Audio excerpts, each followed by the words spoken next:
Hello दोस्तों, आज के इस वीडियो के माध्यम से आपके लिए एक इम्पोर्टेंट क्लास लेकर के एक बार पुनः आ चुका हूं। जैसे कि साथियों सबको मालूम होगा, बिहार पैरामेडिकल की तैयारी अब आप लोग को एकदम बिल्कुल उसके जोर शोर से करना। ऐसे नहीं कि किसी तरह से हम लोग क्लास कर देंगे और वैसे काम नहीं चलेगा। अब आप लोग को अच्छी तरीके से पढ़ाई करना होगा, क्योंकि आप लोग को मैं यहाँ से जानकारी दे दूँ, बहुत इंपॉर्टेंट जानकारी, कि अब आप लोग का एग्ज़ाम बहुत ही जल्दी होने वाला है। एग्ज़ाम कहने का मतलब क्या होगा, ये आपको मई महीना चल रहा है, इसमें जून छोड़ दीजिए और जुलाई आप लोग को 15 जुलाई के बाद कभी भी आप लोग का एग्जामिनेशन हो जाएंगे। इस बात को लेकर के आप लोग कंफर्म रहिए। तो पूरे 2 महीना की टाइम है, 60 डे में आप लोग को बहुत सारी मैं तैयारी करवाऊंगा। लगातार क्लासेस चलेंगे, 2 क्लास लगातार अब आप लोग को मिलेंगे। तो बिल्कुल रूप से अब आप लोग सारे कैंडिडेट चैनल को सब्सक्राइब करेंगे और यहाँ से फ्री में एकदम बिल्कुल रूप से अपना पढ़ाई करेंगे।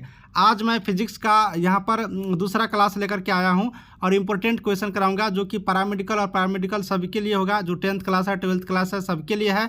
और जिन कैंडिडेटों ने क्लास 1 अभी तक आपने नहीं किया है, तो आप लोग प्ले लिस्ट में जाइए और बिल्कुल रूप से सारे क्लास को देखिए। और केमिस्ट्री बायोलॉजी का भी क्लास हुआ है, उन सारे क्लास को भी देखिए। चलिए डायरेक्ट हम लोग क्लास पर चलते हैं और आज की जो पैरामेडिकल की जो दूसरी क्लास मैं लेने के लिए आया हूँ, इस दूसरी क्लास को हम लोग देखते हैं। दोस्तों, इस बार अगर आपको एएनएम या फिर जीएनएम लेना है तो विलंब मत करिए, डायरेक्ट आप लोग अच्छी तरीके से पढ़िए और मैं यहाँ से क्लास की तरफ डायरेक्ट मूव करता हूँ। तो चलिए क्लास पर चलते हैं।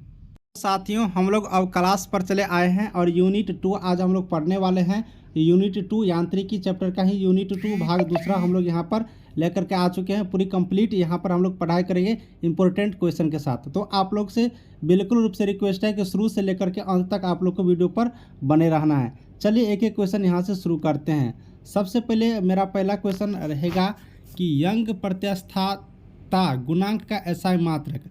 यंग प्रत्यास्थता गुणांक का एसआई मात्रक हम लोग से पूछ रहे हैं। ऑप्शन है डायन प्रति सेंटीमीटर, न्यूटन प्रति मीटर, न्यूटन प्रति मीटर स्क्वायर या फिर मीटर स्क्वायर प्रति सेंटीमीटर। तो यंग प्रत्यास्था गुणांक का एसआई मात्रक आपसे पूछ रहा है, ये चीज़ आपको बताना है। तो यंग प्रत्यास्था गुणांक का अगर आप लोग एसआई मात्रक देखेंगे तो न्यूटन प्रति मीटर स्क्वायर होता है। ऑप्शन नंबर सी याद रखिएगा, न्यूटन प्रति मीटर स्क्वायर होता है। किसका? तो यंग प्रत्यास्था गुणांक का होता है ना। तो ये चीज़ हम लोग यहाँ से याद रखेंगे। अब हम लोग आगे की तरफ बढ़ते हैं। अगला क्वेश्चन है, निम्नलिखित युग्मों में से किन भौतिकी राशियों के समान विमीय सूत्र नहीं है। अब कह रहा है कि यहाँ पर 2-2 दिया गया है, 2-2 करके दिया हुआ है और बताना है निम्नलिखित युग्मों में से किन भौतिक राशियों के समान विमीय सूत्र नहीं है। किसका विमीय सूत्र समान नहीं है? ऑप्शन यहाँ पर सब कुछ दिया हुआ है। ऑप्शन है बल एवं दाब, कार्य एवं ऊर्जा, आवेग एवं संवेग, भार एवं बल। अगर हम लोग यहाँ से बात करते हैं कार्य एवं ऊर्जा का, तो इसका क्या होता है? जूल होता है। कार्य का भी जूल होता है और ऊर्जा का भी जूल होता है। तो इसका तो समान हो गया, तो ये तो आंसर नहीं होगा। कह रहा है विमीय सूत्र नहीं है, समान नहीं है। तो जिसका समान नहीं है वो ढूंढना है। लेकिन कार्य और ऊर्जा का जूल होता है, यानी कि समान हो गया, ये तो हो जाएगा। आवेग और संवेग का क्या होता है? न्यूटन सेकेंड होता है, तो इसका भी सेम हो गया। भार और बल का क्या हो गया? भार और बल का न्यूटन होता है, तो ये भी सेम हो गया। तो यहाँ पर अलग किसका है?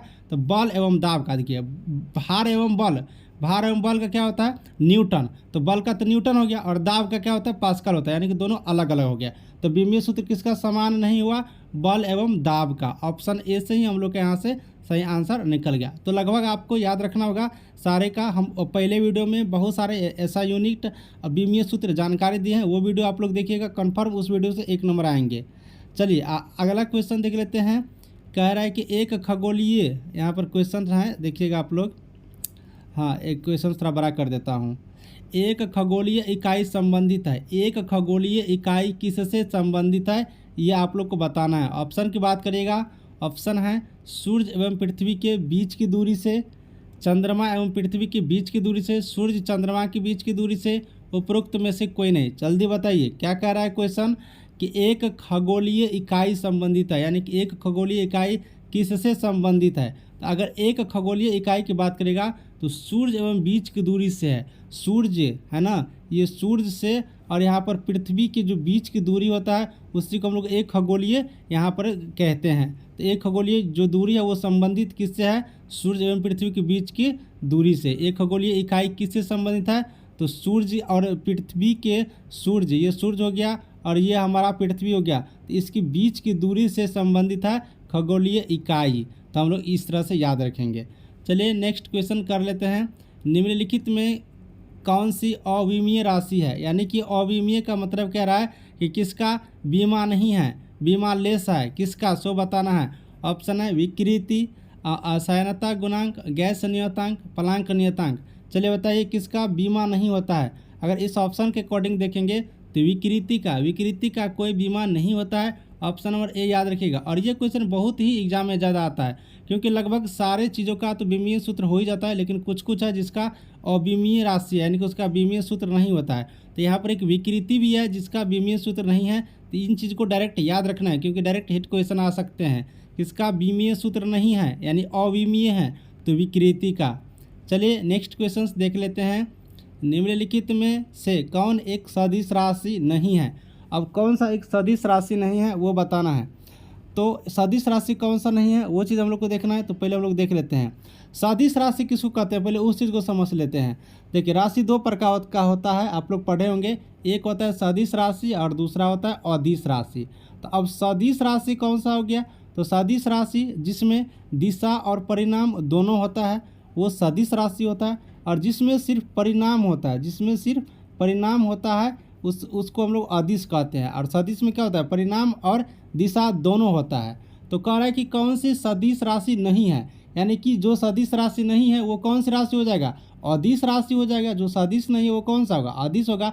अदिश में सिर्फ क्या होना चाहिए, तो परिणाम होना चाहिए, परिणाम होना चाहिए उसका, और कुछ नहीं, दिशा से हमको कोई मतलब नहीं है। चलिए ऑप्शन में हम लोग ढूंढते हैं किसमें सिर्फ परिणाम है।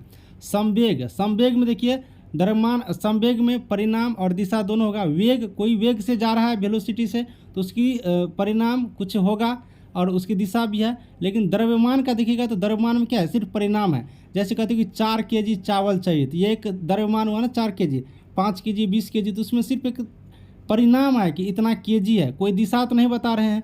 तो इसी तरह से द्रव्यमान क्या हो गया, एक अदिश राशि हो गया। तो इसमें पूछ रहे थे एक सदिश राशि नहीं है, तो द्रव्यमान क्या है, एक सदिश राशि नहीं है, क्योंकि इसमें सिर्फ परिणाम होते हैं। तो यह कौन सी राशि हो जाता है, अदिश राशि हो जाता है। तो यहाँ पर हम लोग ऑप्शन नंबर डी इस तरह से याद रखेंगे। चलिए नेक्स्ट क्वेश्चन देख लेते हैं। अदिश राशि है, बताना है अदिश राशि, यानी अदिश राशि कौन, जिसमें सिर्फ और सिर्फ क्या हो, परिणाम हो। तो किसमें, संवेग ऊपर में भी देखिए ये सदिश राशि है, बल आघूर्ण भी सदिश राशि है, अदिश राशि पूछ रहा है। तो कौन सा, ऊर्जा बच गया। हम लोग का आंसर कौन सा है, ऊर्जा। ऑप्शन नंबर ए याद रखेंगे। ऊर्जा कौन सी राशि होती है, तो अदिश राशि होते हैं। ऑप्शन नंबर ए यहाँ से याद रखना है। चलिए नेक्स्ट क्वेश्चन हम लोग को कर लेना है। निम्नलिखित में कौन सी एक सदिश राशि है, सदिश राशि, संवेग, अब ये तो बड़े ऊपर में, संवेग कौन सी राशि है, एक सदिश राशि है। यहाँ से आप लोग ये सारे क्वेश्चंस को भी याद रखिए। दाब, ऊर्जा, कार्य, ये सारा कौन सी राशि है, तो अदिश राशि है। सदिश और अदिश से हर बार क्वेश्चन से पूछे जाते हैं। तो अदिश राशि, दाब, ऊर्जा, कार्य इसमें हो गया, और सदिश कौन सा हो गया, तो संवेग। इस तरह से हम लोग को याद रखना है। तो यहाँ पर राइट आंसर क्या हो गया, संवेग हो गया। ऑप्शन नंबर 1 यह एक सदिश राशि है। चलिए नेक्स्ट क्वेश्चन हम लोग करते हैं। नेक्स्ट क्वेश्चन कौन सा है, निम्नलिखित में से कौन सी राशि सदिश नहीं है, कौन सी राशि सदिश नहीं है। तो देखिए सदिश राशि कौन सा नहीं है वो आप लोग को बताना है। अगर आप लोग देखिएगा तो आप लोग आंख बंद करके इस क्वेश्चन का आंसर कर सकते हैं। विस्थापन, विस्थापन क्या होता है, न्यूनतम दूरी होता है। तो जब ये दूरी हो गया तो वो कौन सा होगा, सदिश होगा, क्योंकि वो दूरी दिशा भी बताएगा, परिणाम भी बताएगा। तो विस्थापन नहीं होगा। वेग, वेग एक सदिश राशि है, ऊपर में पढ़े। बल भी एक सदिश राशि है। आयतन की बात करिएगा तो आयतन में क्या है, सिर्फ एक परिणाम है। जैसे कोई आयतन बताना है, आयतन, तो जैसे कि आयतन अगर बताएंगे तो वो किसी दिशा को इंडिकेट नहीं करेगा, सिर्फ उसकी परिणाम को इंडिकेट करेगा कि यह इतना आयतन है। जैसे आयतन निकालते हो ना, घन का आयतन, घनाभ का आयतन, तो वो सिर्फ एक आयतन उसका वैल्यूम बताता है। तो यहाँ पर एक सदिश राशि नहीं है, कौन सा, तो आयतन। आयतन कौन सी राशि है, अदिश राशि है। इस क्वेश्चन को याद रखेंगे। आयतन हो गया, द्रव्यमान हो गया, समय हो गया, ये सब कौन सा है, एक अदिश राशि है। इन सब चीज़ों को याद रखना है। विस्थापन, वेग, बल, संवेग, ये सब क्या है, एक सदिश राशि है। अगला क्वेश्चन, निम्नलिखित में से सदिश राशि है। सदिश अदिश से पूछता है, इसलिए ज़्यादा क्वेश्चन लिया हूँ। कौन सी सदिश राशि है, तो हमको लग रहा है ऑप्शन नंबर ए ही हो जाएगा, क्योंकि ऊपर भी पढ़े हैं वेग। वेग क्या है, एक सदिश राशि है, क्योंकि वेलोसिटी जो होता है, वेग जो होता है, वो किस दिशा में जा रहा है वो, और उसका परिणाम क्या होगा, वो दोनों बताते हैं।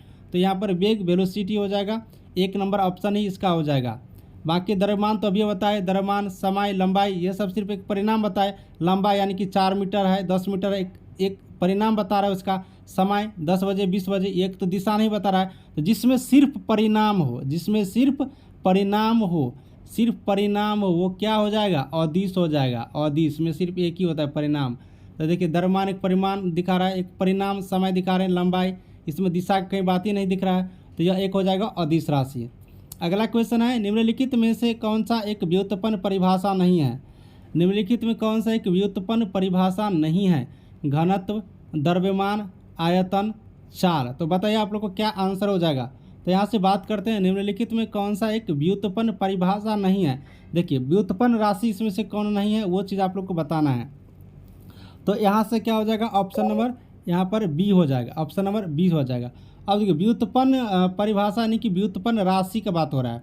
तो व्युत्पन्न राशि कौन सा होता है, तो इसमें द्रव्यमान होता है, इसका व्युत्पन्न राशि हो गया। बाकी घनत्व, आयतन, चाल, ये सारे जो परिभाषा नहीं है, नहीं का बात कर रहे हैं, इसमें से परिभाषा नहीं है।